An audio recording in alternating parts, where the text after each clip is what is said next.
नमस्कार। जैसा कि आप जानते हैं कि हम हिंदी साहित्य के विविध स्वरूपों पर बातचीत करने के लिए इस मंच पर आप सबके समक्ष उपस्थित होते हैं। दोस्तों, जैसा कि आप जान रहे हैं कि हम हिंदी साहित्य के कुछ प्रमुख रचनाकारों को लेकर आप सबके समक्ष उपस्थित हो रहे हैं। आज हम जिस टॉपिक को लेकर आप सबके समक्ष उपस्थित हैं, वह टॉपिक है आदिकाल के प्रथम कवि एवं उसके विद्वान हैं। आदिकाल के जो प्रथम कवि के रूप में किन लोगों ने माना है, तो एक तरफ से हम जो विद्वान हैं उनको देखते हैं और प्रथम कवि के रूप में किसे माना है तथा प्रथम रचना किसे स्थापित की है, इसको भी हम साथ साथ देखते चलेंगे। पहले जो नाम आता है वो यह है, हिंदी साहित्य के क्षेत्र में जो प्रथम इतिहासकार के रूप में जाने जाते हैं, शिव सिंह सेंगर। हिंदी क्षेत्र के प्रथम इतिहासकार के रूप में शिव सिंह सेंगर की महती भूमिका देखने को मिलती है। ये प्रथम इतिहासकार के रूप में जाने जाते हैं जो हिंदी साहित्य में हिंदी में इतिहास है वो लेखन कार्य करते हैं। तो शिव सिंह सेंगर ने जो प्रथम कवि के रूप में माना है वो पुष्य या पुण्य को माना है। यानी आदिकाल में जो पुष्य या पुण्य हैं उनको इन्होंने प्रथम कवि के रूप में स्थापन किया है। वहीं जॉर्ज गियसन जो दूसरे विद्वान हैं, जॉर्ज गियसन, इन्होंने भी प्रथम कवि के रूप में पुष्य या पुण्य को ही माना है। इनकी कोई रचना इस तरह से नहीं है कि जिसको ये प्रथम रचना के रूप में माने, तो ये ध्यान रखिएगा। मिश्र बंधुओं ने पुष्य को ही प्रथम कवि के रूप में कहीं ना कहीं मान्यता दी है और इनका जो समय बताया है वो 7वीं शती बताया है। वहीं आचार्य रामचंद्र शुक्ल ने जो कवि मुंज है उनको प्रथम कवि माना है।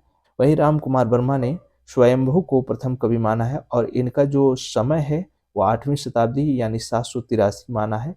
और प्रथम रचना के तौर पर स्वयंभू के द्वारा ही रचित जो रचना है पौंचर्यू, इसको कहीं ना कहीं बताया है कि प्रथम रचना पौंचर्यू है। वहीं हजारी प्रसाद द्विवेदी ने अब्दुल रहमान को प्रथम कवि माना है और इनका समय 11वीं बराबरी के मध्य में स्थापित किया है और इनकी जो रचना संदेश रासक है उसे प्रथम रचना के तौर पर माना है। चंद्रधर शर्मा गुलेरी जो हिंदी साहित्य के एक प्रमुख रचनाकार हैं, उन्होंने राजा मुंज को ही माना है। जैसे कि शुक्ल जी ने राजा मुंज को माना था, उसी तरीके से चंद्रधर शर्मा गुलेरी ने राजा मुंज को माना है और इनका समय 10वीं शताब्दी बताया है। 10वीं शती के समय राजा मुंज विद्यमान थे। इन्होंने कोई रचना इस तरह से नहीं मानी है जिसको प्रथम रचना कहा जाए। वहीं राहुल शाकृत्यायन ने सरहप्पा को प्रथम रचनाकार के रूप में माना है कि प्रथम जो कवि हैं हिंदी साहित्य के वो सरहप्पा हैं और इनका समय 769 769 8वीं शती में घोषित किया है और इनकी जो रचना दोहा कोश है उसको प्रथम रचना के तौर पर स्वीकार किया है। गणपत चंद्र गुप्त ने प्रथम कवि के तौर पर, प्रथम हिंदी साहित्य के प्रथम रचनाकार के तौर पर शालीभद्र सूरी को कहीं ना कहीं घोषित किया है और इनका जो समय है वो 12वीं शताब्दी बताया है। तथा रचना के तौर पर इनके ही द्वारा रचित भारतेश्वर बाहुबली रास, उसको इन्होंने कहीं ना कहीं प्रथम कृति के तौर पर स्थापित किया है जो 1184 में रची गई थी। वहीं माता प्रसाद गुप्त और कैलाश चंद्र जी ने रोडा कवि को प्रथम कवि माना है जिनका समय 10वीं शताब्दी स्वीकार किया जाता है। इनकी कोई रचना इस तरह से नहीं है जिसको प्रथम रचना के तौर पर मान्यता दी जाए।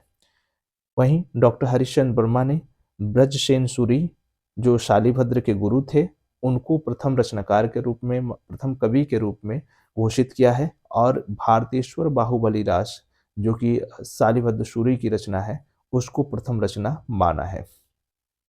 डॉक्टर नगेंद्र का मत है कि जो सरहप्पा हैं वो प्रथम कवि के तौर पर माने जाते हैं। यानी हिंदी साहित्य के प्रथम कवि सरहप्पा को डॉक्टर नगेंद्र भी माना है और इनका जो समय है वो 8वीं शताब्दी स्वीकार किया है। साथ ही जो श्रावक चार है, देवसेना की जो रचना श्रावक चार है जो 933 ईस्वी में रची गई थी, इसको इन्होंने प्रथम रचना के तौर पर स्वीकार किया है। रामस्वरूप चतुर्वेदी ने चंद्रवरदाई जो पृथ्वीराज जो तृतीय थे उनके जो राज्य कवि माने गए हैं, जो कुल कवि के तौर पर माने गए हैं, उनको इन्होंने प्रथम कवि के रूप में स्वीकार किया है और इनका जो समय था वो 13वीं शताब्दी घोषित था और इनकी जो रचना पृथ्वीराज रासो है उसको प्रथम रचना के तौर पर मान्यता प्रदान की है। वहीं डॉक्टर डॉक्टर बच्चन सिंह ने विद्यापति को प्रथम रचनाकार के तौर पर स्वीकार किया है, जो 15वीं शताब्दी में विद्यमान थे, और इनकी जो रचना पदावली है उसको प्रथम कृति के रूप में माना है। और यदि हम देखें सर्वसामान्य मत, तो सर्वसामान्य मत जो है वो सरहप्पा को स्वीकार किया जाता है, और ये माना जाता है कि जो प्रथम कवि हैं वो सरहप्पा हैं, जिनका समय जो है 8वीं शताब्दी यानी 769 769 में स्वीकार किया जाता है। और जो प्रथम रचना के तौर पर अगर किसी को मान्यता दी जाती है तो वो श्रावकचार को दी जाती है, जो देवसेना की रचना है और 933 ईस्वी में ये रची गई थी। तो इस तरीके से कुछ महत्वपूर्ण जो आदिकाल के प्रथम रचनाकार के तौर पर माने जाते हैं कि किसको प्रथम रचनाकार माना जा सकता है, प्रथम कवि माना जा सकता है, तो अलग अलग विद्वानों ने अलग अलग कवियों को प्रथम कवि के तौर पर मान्यता प्रदान की है, तथा उनकी रचनाओं में अलग अलग मतभेद जो दिखाई पड़ते हैं वो हम एक एक करके बिंदुओं के माध्यम से देखें और समझे भी। तो इस तरीके से मुझे आशा है कि आपको ये बिंदु परीक्षा के लिए अत्यंत महत्वपूर्ण साबित होंगे। इसी उम्मीद के साथ आज की क्लास को हम यहीं विराम देते हैं। पुनः अगली क्लास में एक नए टॉपिक को लेकर आप सबके समक्ष उपस्थित होंगे। तब तक के लिए विदा दीजिए। धन्यवाद।